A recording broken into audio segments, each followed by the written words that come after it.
Kisah Uzair, Nabi yang tertidur selama 100 tahun. Nabi Uzair alaihi salam adalah seorang nabi yang hidup pada zaman setelah Nabi Musa alaihi salam. Beliau salah satu di antara utusan Allah. Nabi Uzair tidak termasuk dalam 25 nabi dan rasul yang wajib kita ketahui. Tapi patut kita ketahui kisahnya.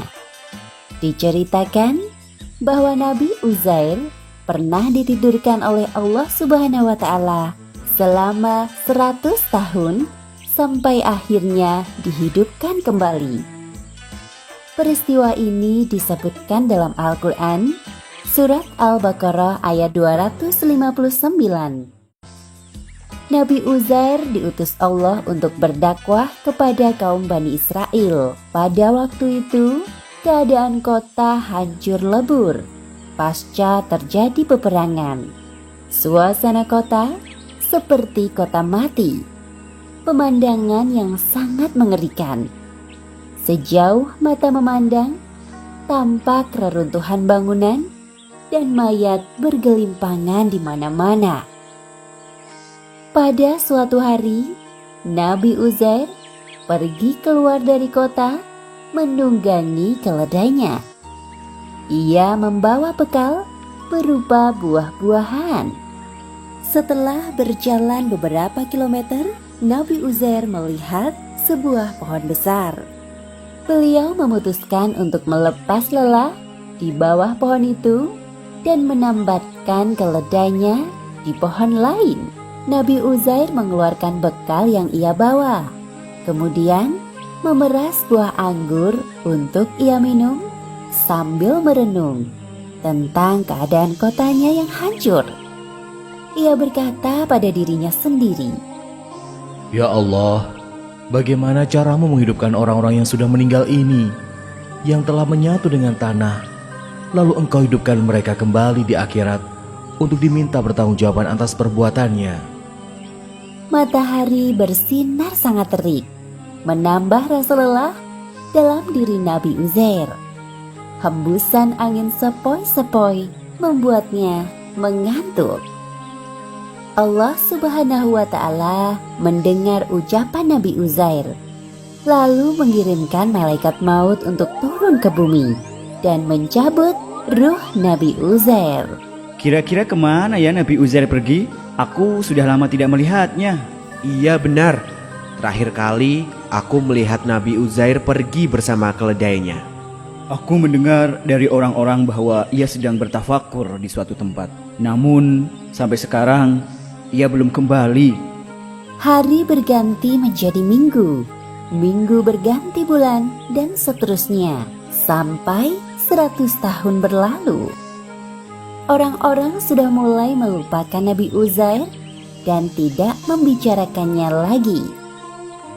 Setelah 1 abad berlalu, jasad Nabi Uzair utuh dan sama sekali tidak berubah. Allah Subhanahu wa Ta'ala mengirimkan malaikat untuk menghidupkan kembali ruh Nabi Uzair yang telah tidur selama 100 tahun. Matahari bergerak ke arah barat. Oh, sudah sore rupanya. Tanpa terasa, aku tertidur sangat nyenyak di bawah pohon yang rindang ini. Rasanya seperti baru duduk beberapa menit yang lalu. Tiba-tiba datanglah sesosok malaikat dalam wujud manusia menghampiri Nabi Uzair. Menurutmu, sudah berapa lama aku tertidur di bawah pohon besar ini? Kau sudah tertidur di bawah pohon besar ini selama 100 tahun. Apa benar? Aku kira sehari atau setengah hari. Di saat Nabi Uzair bingung mendengar perkataan orang di hadapannya, malaikat mencoba menjelaskan. Coba lihatlah sekelilingmu. Perhatikan apakah ada perubahan yang terjadi. Aku rasa aku tertidur saat zuhur. Waktu itu matahari bersinar terik dan saat terbangun matahari bergerak ke arah barat. Kira-kira aku tertidur selama setengah hari. Kalau begitu, di mana keledaimu? Oh, Nabi Uzair terkejut melihat keledainya telah berubah menjadi tulang belulang. Seperti yang disebutkan dalam surat Al-Baqarah ayat 259.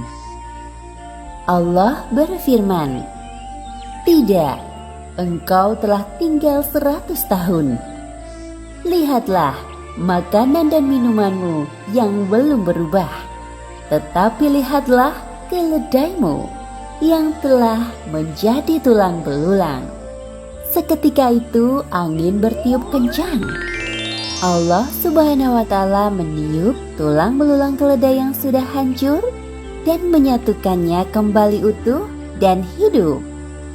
Seperti kelanjutan dalam surat Al-Baqarah ayat 259, "Dan kami jadikan engkau tanda kekuasaan kami bagi manusia. Lihatlah tulang belulang keledai itu, bagaimana kami menyusunnya kembali. Kemudian kami membalutnya dengan daging." Sekarang aku tahu Allah Maha Besar, Maha Kuasa atas segala sesuatu. Nabi Uzair ingin pulang melihat rumahnya. Selama perjalanan, ia mengamati perubahan yang terjadi. Kota yang dulunya seperti kota mati, kini sudah berubah menjadi hidup. Nabi Uzair sudah sampai di depan sebuah rumah. Ada seorang wanita tua sedang menyapu di halaman rumahnya. Assalamualaikum warahmatullahi wabarakatuh. Permisi wahai nenek, saya ingin bertanya, di mana rumah Uzair? Wanita tua itu terkejut. Sapu yang dibawanya jatuh ke tanah. Waalaikumsalam warahmatullahi wabarakatuh. Mengapa engkau menanyakan soal rumahnya Uzair? Bukankah Uzair sudah tidak ada lagi? Dia sudah menghilang 100 tahun yang lalu. Mengapa engkau menanyakan rumah Uzair? Ternyata wanita tua ini adalah pelayan Nabi Uzair. Saat itu usianya baru 20 tahun. Sekarang usianya 120 tahun. Allah memberinya umur yang panjang. Namun sayangnya beliau menderita penyakit buta. Saya adalah Uzair. Hah? Benarkah? Apakah benar bahwa engkau adalah Uzair, Nabi yang sangat soleh dan taat itu? Kalau benar engkau Uzair, pasti engkau sanggup menyembuhkan mataku yang buta ini. Nabi Uzair berdoa kepada Allah dan mengusap kedua mata wanita tua. Seketika itu penglihatannya kembali normal. Wanita itu sangat bahagia bisa melihat. Ia memberitahukan kabar kembalinya Nabi Uzair kepada penduduk Bani Israel. Benar kan bahwa engkau adalah Uzair, Nabi yang diutus kepada kaum kami? Iya benar, aku adalah Uzair. Atas kuasa Allah, Allah telah menidurkanku selama 100 tahun, kemudian menghidupkanku kembali, sebagai pembuktian atas kuasanya yang tak terbatas. Ketahuilah wahai utusan Allah Subhanahu wa Ta'ala, saat kota kami diserang musuh dan hancur lebur, kitab Taurat telah hilang dari tengah-tengah kami.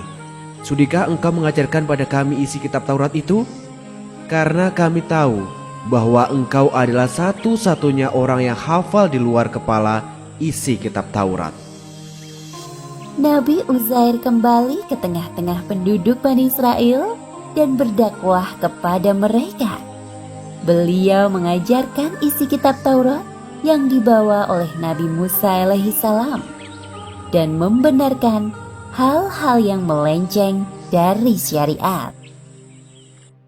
Demikianlah akhir kisah Nabi Uzair yang tertidur selama 100 tahun. Dalam kisah ini Allah Subhanahu wa Ta'ala ingin membuktikan bahwa Allah adalah Maha Kuasa atas segala sesuatu yang terjadi di dunia ini. Begitu mudahnya Allah mematikan makhluknya dan menghidupkannya kembali. Hal yang sekiranya mustahil terjadi, namun dengan mudah Allah jadikan nyata. Semoga kisah ini dapat menjadikan pelajaran dan menambah keimanan kita kepada Allah Subhanahu wa Ta'ala.